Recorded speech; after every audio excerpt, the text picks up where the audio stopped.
Boa noite, pessoal. A gente vai tratar na aula de hoje da família Retroviridae, mais especificamente o vírus HIV que causa a conhecida AIDS.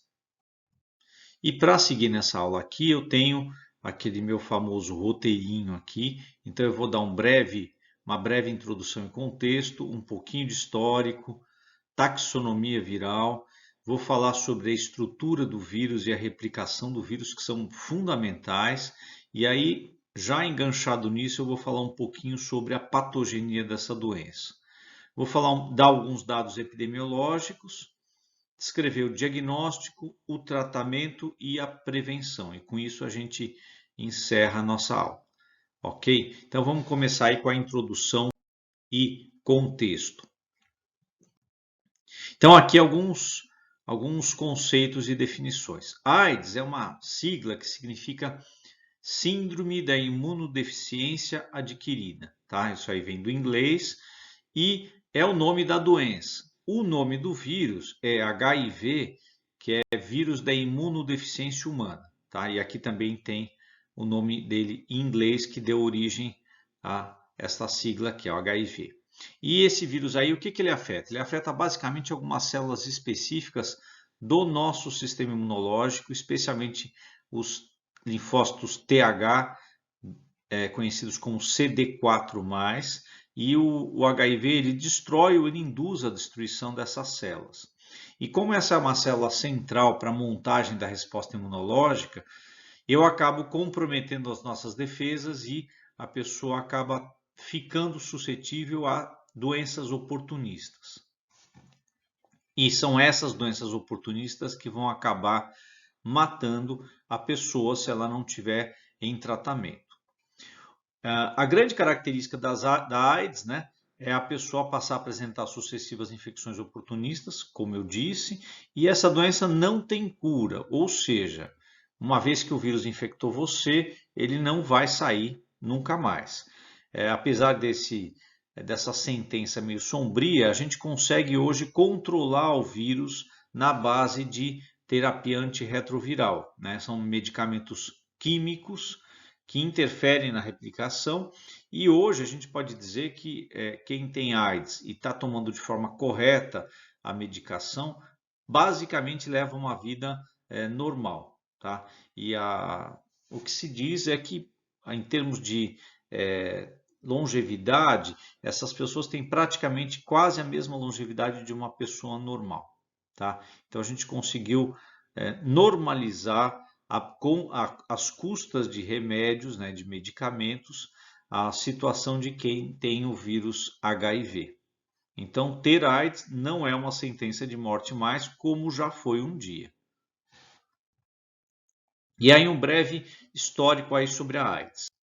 Tá? No início dos anos 80 do século 20 é que são registrados os primeiros casos nos Estados Unidos. O que se acredita é que em torno do meio dos anos 70, 75, 76, 77, a doença tenha entrado nos Estados Unidos efetivamente, mas os primeiros casos só vão ser identificados no início dos anos 80. E aí um detalhe, apesar disso, né, essa doença é muito mais antiga do que isso que está colocado, do que essa data aí. Por quê? Porque a partir de análises filogenéticas, o pessoal determinou que ela teria tido 3 entradas ou possíveis entradas para a nossa espécie. Em torno de 1900, ou seja, início do século 20, anos 30 e anos 50. Olha que interessante. Isso aqui é uma especulação baseada em algumas análises filogenéticas, mas a gente tem um dado que ajuda a corroborar isso, é a existência de um soro bastante antigo, dos anos 50, que está positivo para o HIV. Ou seja, a doença já estava circulando de forma restrita em poucos locais e você já tinha o vírus, né? Ele já existia. E o vírus veio provavelmente de um vírus de chimpanzé, que é o CIV, que é um vírus que causa uma imunodeficiência nesses animais. Então, a partir do chimpanzé, esse vírus evoluiu e conseguiu infectar seres humanos e ser transmitido pessoa a pessoa. Em 82, o CDC, que é uma espécie de Anvisa dos Estados Unidos, mas a gente considera o CDC o maior centro de controle de doenças infecciosas do mundo, então ele é muito mais importante. Ele passa a usar o termo AIDS pela primeira vez para designar a doença. Tá? E no início essa doença era muito relacionada aos homossexuais, né? Então essa manchete aqui do jornal Notícias Populares de 83 dá uma ideia disso. Ela chama a AIDS de peste gay, né? Isso era na época, isso criou um terrível preconceito, além dos que já existiam, né? Mas assim, custou, mas as pessoas passaram a enxergar que não era uma questão de ser ou não homossexual. A doença ela era transmissível para diferentes grupos desde que as condições fossem dadas. Em 83, o Luc Montagnier ele isola o vírus na França. Esse isolamento ele foi meio que simultâneo com o Robert Gallo, né? Mas existe uma grande polêmica porque o Robert Gallo ele publicou os dados como se fossem dele, e depois um comitê científico fez uma avaliação e condenou o Gallo em termos de conduta científica. Então a gente considera hoje que quem descobriu o HIV foi o Luc Montagnier na França. E logo em seguida, o FDA, Food and Drug Administration, ele aprova o primeiro teste de diagnóstico, foi em torno de 1985, mais ou menos. E 2 anos depois, em 1987, o primeiro antirretroviral é descoberto, que é o famoso AZT. Tá? Então aqui são alguns dos marcos aí em termos de histórico em relação à AIDS. A gente passa agora para a taxonomia, né? Mais uma vez baseada aí no site do ICTV, você já conhece, né? E o vírus da AIDS ele está aqui nesse grande reino riboviria que eu estou mostrando aqui em cima, tá? Sendo que os retrovírus eles estão aqui embaixo. E dentro da família Retroviridae, eu tenho a subfamília Orthorhetovirinae, que está aqui, na qual eu tenho uma série de gêneros de vírus, né? Mas o que interessa para nós são os lentivírus que estão aqui embaixo. Tá? Dentre os quais eu tenho um monte de espécies, todas, a grande maioria de vírus que provocam imunodeficiências, mas no caso do ser humano, os que interessam para a gente são esses daqui, o HIV-1 e o HIV-2. Uma curiosidade, quem foi descoberto primeiro foi o 2, mas quem acabou se espalhando e predominando foi o 1, que é de quem a gente vai tratar a maioria da parte da aula aqui. E aqui eu tenho a classificação do HIV, o 1 e o 2. Como eu falei, o 1 é o mais importante, né? Sendo que eu tenho, então o 1 é mais importante, sendo que eu tenho 4 grupos, o M, o N, O e o P. O mais importante é o M, que tem vários aqui subtipos, e o mais importante subtipo aqui para nós é o B. Tá? Então a gente tem bastante do B aqui no Brasil, como eu posso mostrar nessa tabela aqui. Então eu tenho aqui o subtipo, a frequência e a porcentagem. Então reparem que o B é o que predomina aqui no Brasil. Esses dados aqui, eles são do estado de São Paulo, tá? Isso é evidente que pode variar de estado para estado, mas a gente pressupõe que de alguma maneira haja alguma correspondência nos outros estados do país. E aí, com relação à estrutura do HIV, ele é um vírus envelopado, que é isso que está aqui representado em vermelho, né? Ele tem um cápside cônico, que é esse verdinho aqui, e ele tem duas fitas de RNA iguais com algumas enzimas, como transcriptase reversa, integrase e protease, que estão representadas aqui por essa bolinha. Tá? E eu tenho uma série de proteínas de superfície. As mais importantes são essa GP120, que parece um ovo de Páscoa azul, e eu tenho também essa GP41, que é essa base aqui verdinha da GP120. Tá? Além disso, tem a P17, P24 e existem outras proteínas aí que fazem parte do vírus. O fato dele ser um RNA vírus diz para a gente alguma coisa, né? Porque os RNA vírus, como a gente já viu, eles têm uma taxa de mutação muito acima dos DNA vírus. Então, o vírus da AIDS, ele é um vírus mutante. E não é só isso, a gente vai ver mais para frente que ele tem um outro mecanismo para aumentar a variabilidade genética, que é o que vai causar problemas para nós, né? E vai dificultar bastante o combate à doença. Aqui é uma imagem de um HIV brotando de uma célula e aqui é uma imagem, microscopia eletrônica, também de várias partículas.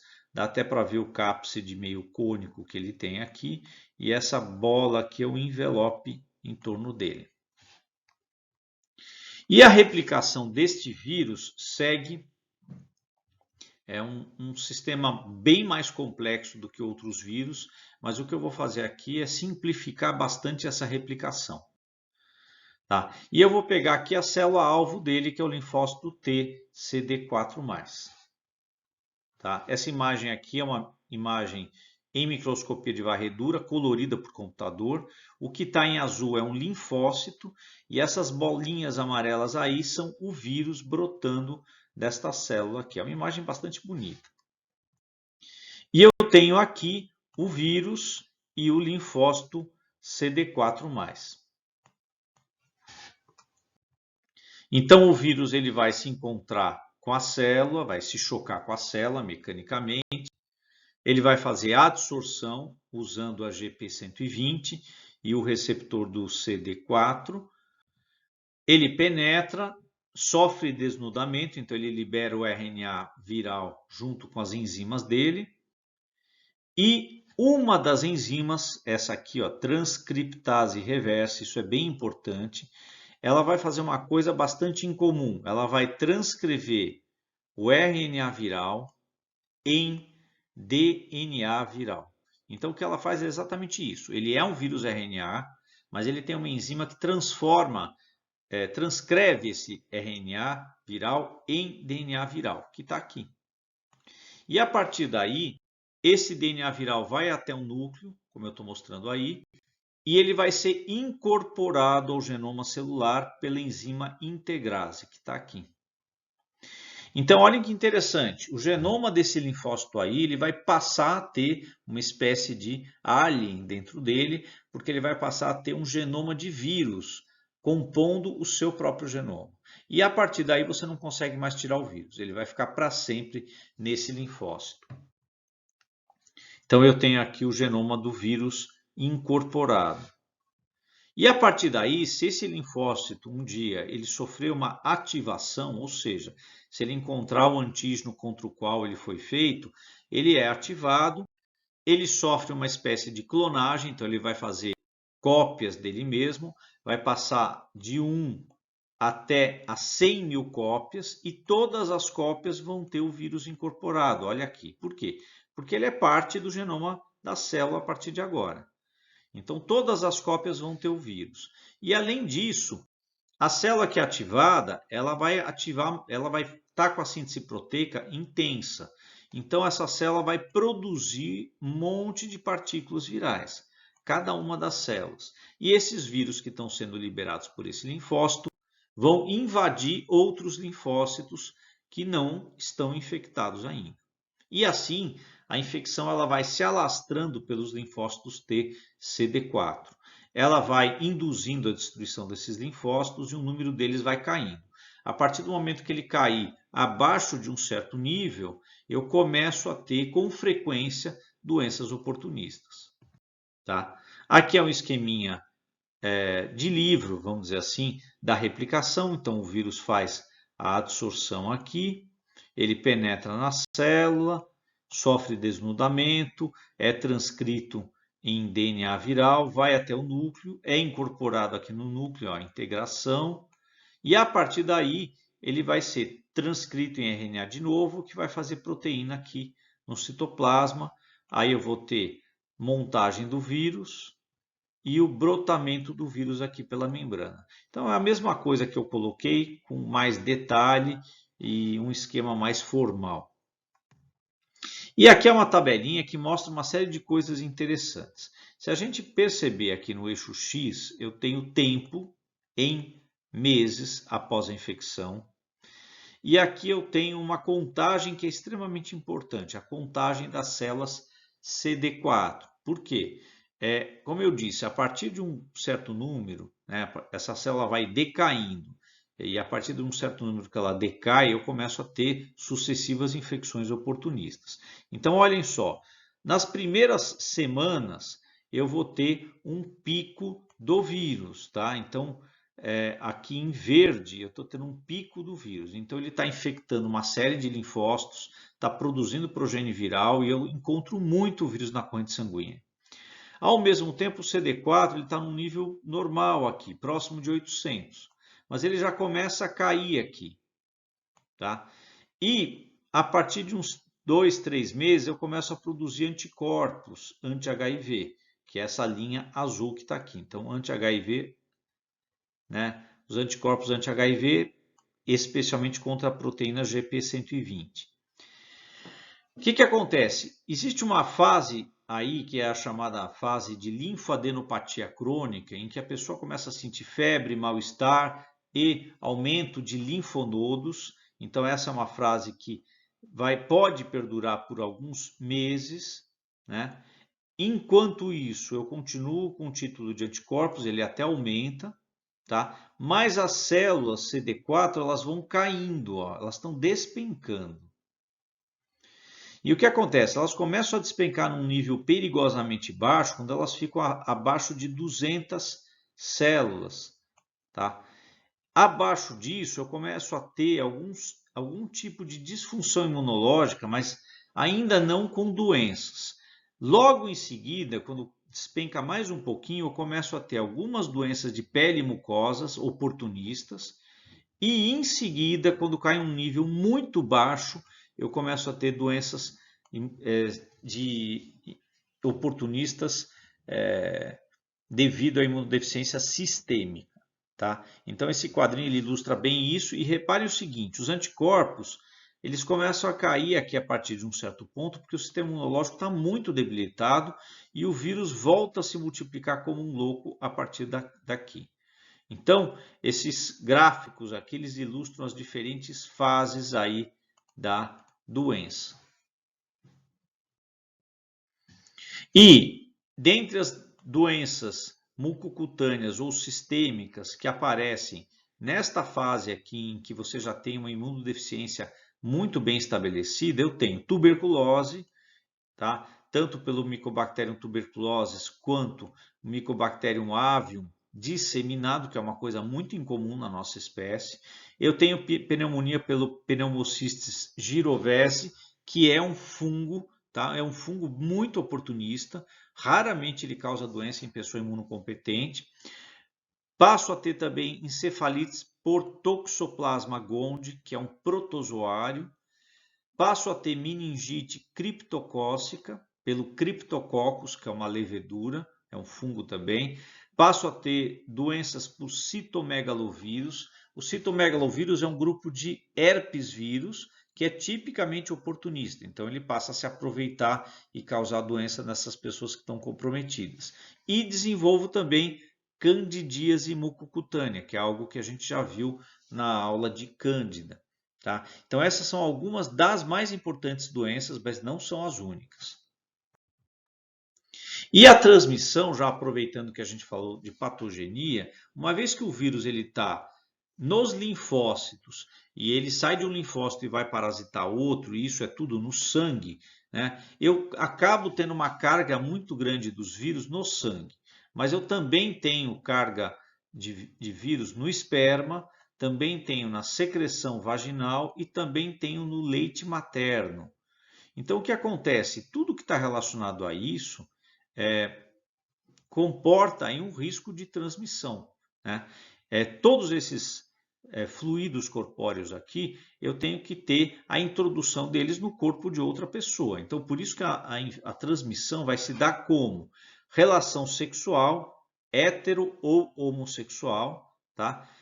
Ao se compartilhar agulhas, né, de seringas, em acidentes com agulhas e objetos perfuro-cortantes que estejam contaminados, na transfusão de sangue contaminado e na transmissão vertical da mãe para o feto durante a gravidez.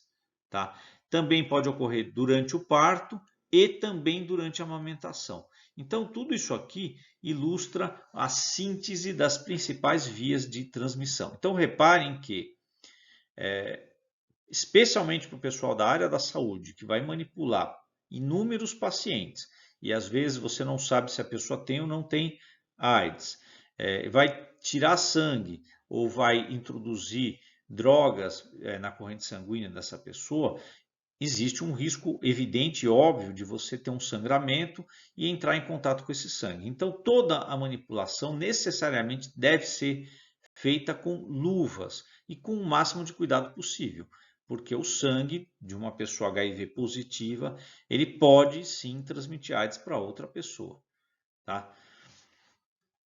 Na mesma linha, eu achei interessante colocar as condutas que não transmitem AIDS. Por quê? Porque existe muita mitologia em torno disso. E eu mesmo lembro de algumas dessas mitologias. Quando começou a epidemia de AIDS, o pessoal distribuía na rua panfletos dizendo que mosquitos transmitiam AIDS. E isso é mentira, tá? Então, dentre as muitas condutas ou meios que não transmitem AIDS, que não tem nada a ver com isso, a gente tem sexo feito de forma segura, com camisinha, não transmite AIDS, masturbação a dois, beijo no rosto ou na boca, então a saliva não transmite AIDS, suor e lágrima não transmitem, picadas de inseto não transmitem, aperto de mão e abraço não transmite, sabonete, toalhas, lençóis não transmitem, assim como talheres e copos também não.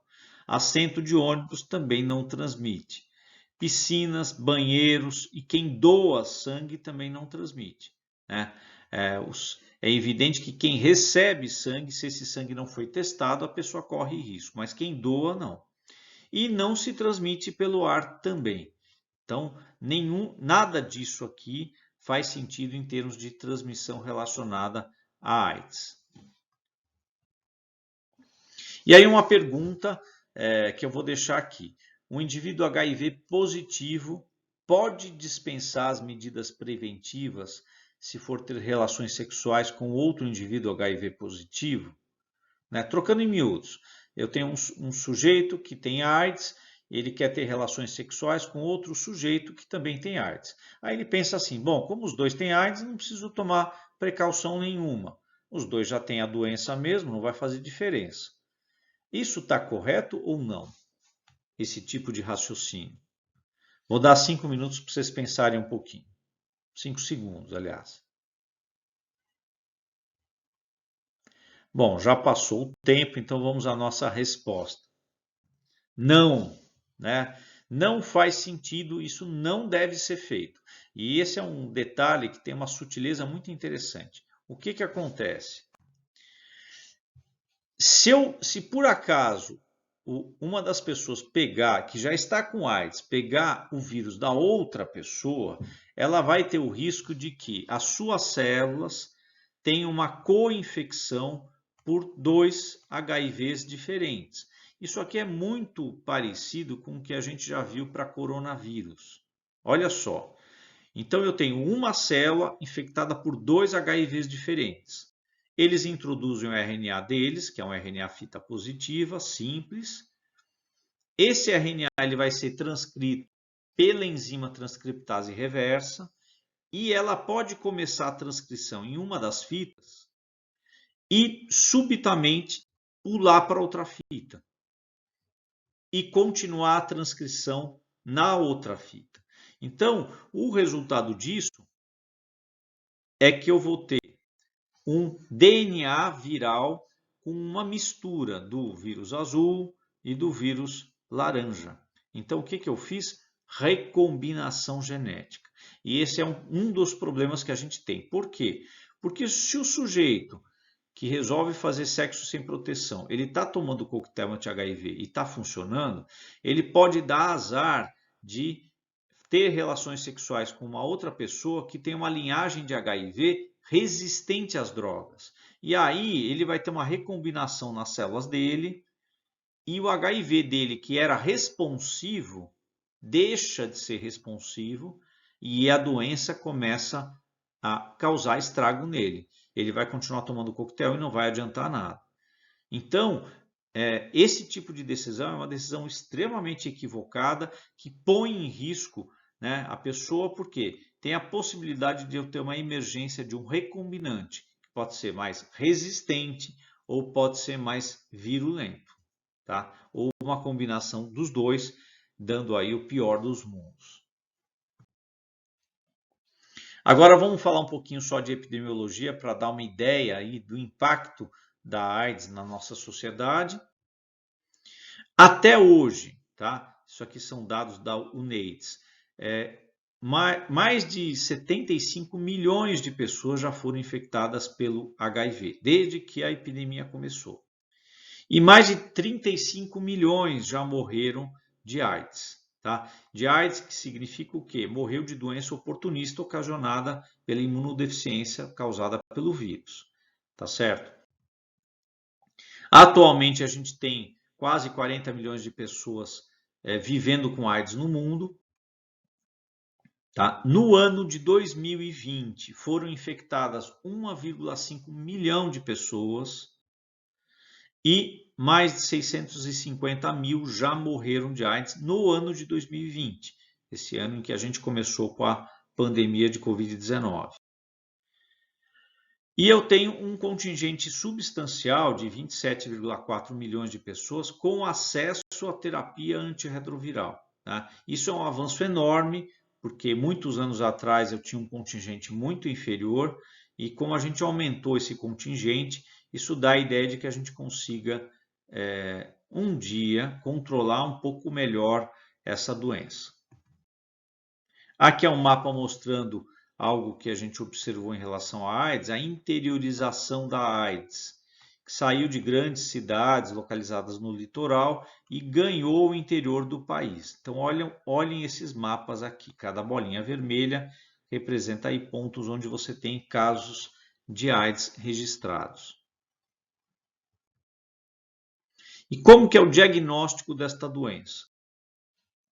A gente tem o teste de ELISA, que essa aqui é a sigla do ELISA, tá? Que nada mais é que um teste que detecta os anticorpos contra o vírus do hospedeiro, contra o vírus, né? Os anticorpos são fabricados pelo hospedeiro, tá? Então o teste de ELISA, inicialmente o teste de ELISA ele dava muitos falsos positivos, o que era um problema, porque eu tinha reação cruzada com o vírus da gripe, por exemplo, né? Mas isso foi se sofisticando.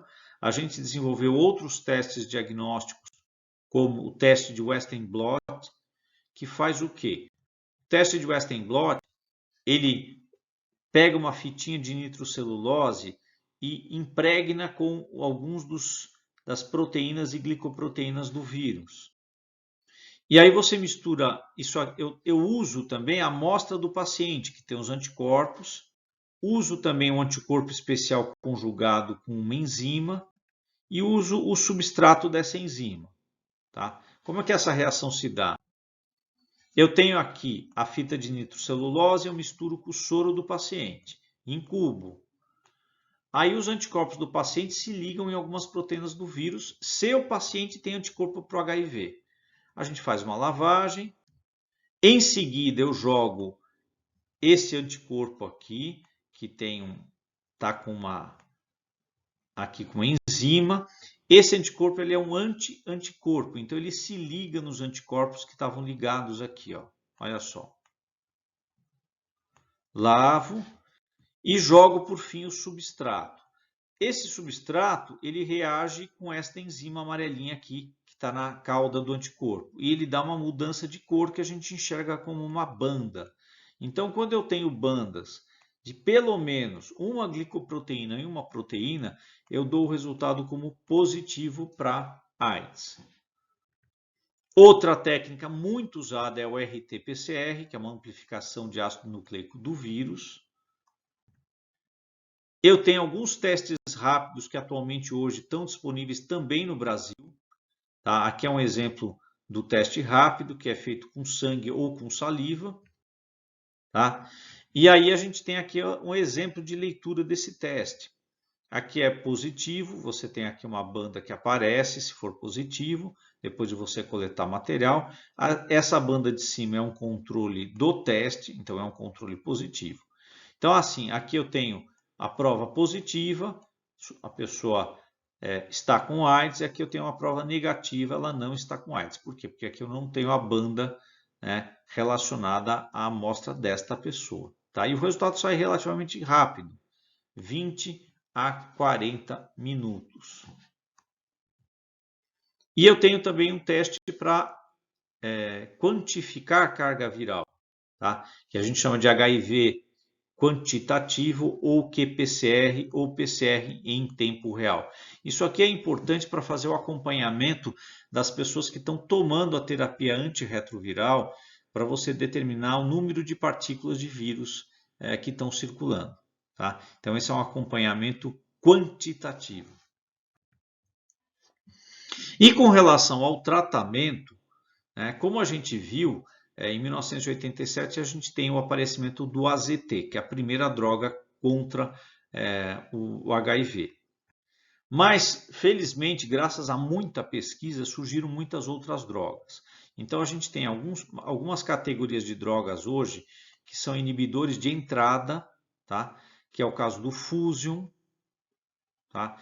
Esse Fusion é a droga que é dada quando as pessoas têm comportamento de risco, vão até o médico e dizem, olha, eu fiz besteira, e aí ele prescreve esse Fusion. Por quê? Porque ele impede a entrada do vírus na célula. Então, é possível que dê tempo, é possível que não, né? Mas a gente tenta, né? Então, se uma pessoa teve um comportamento de risco e rapidamente procura um médico para fazer esse alerta e dizer o que ela faz, ele prescreve esse Fusion aqui, que é um inibidor de entrada do vírus.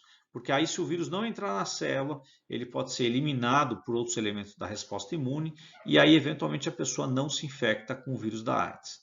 Eu tenho também inibidores de nucleosídeos da transcriptase reversa, tá? Inibidores não nucleosídeos da transcriptase reversa, né? E eu tenho os famosos inibidores de protease que revolucionaram o tratamento para AIDS. Tá? Essa categoria de droga aí do item 4, ela foi uma revolução, porque ela combinada com drogas anteriores, ela conseguiu efetivamente controlar o vírus. Tá? Então, olha, aquilo que eu disse, né? Hoje a gente considera que terapia anti-HIV tem que ser dada de forma combinada. Então, eu combino diferentes drogas de diferentes mecanismos de ação. E um problema que a gente tem, como esse vírus ele é mutante e recombinante, à medida que o tempo passa, à medida que esse vírus acumula mutação e à medida que ele faz recombinações, eu posso assistir à emergência de linhagens resistentes às drogas que a gente tem. Isso é muito ruim. E aí, por fim, a prevenção, que é muito importante, né? É sempre muito mais barato prevenir do que remediar, especialmente se tratando de uma doença que, se você adquirir, você nunca mais vai se livrar dela. Então, para evitar a transmissão da AIDS, o que a gente recomenda?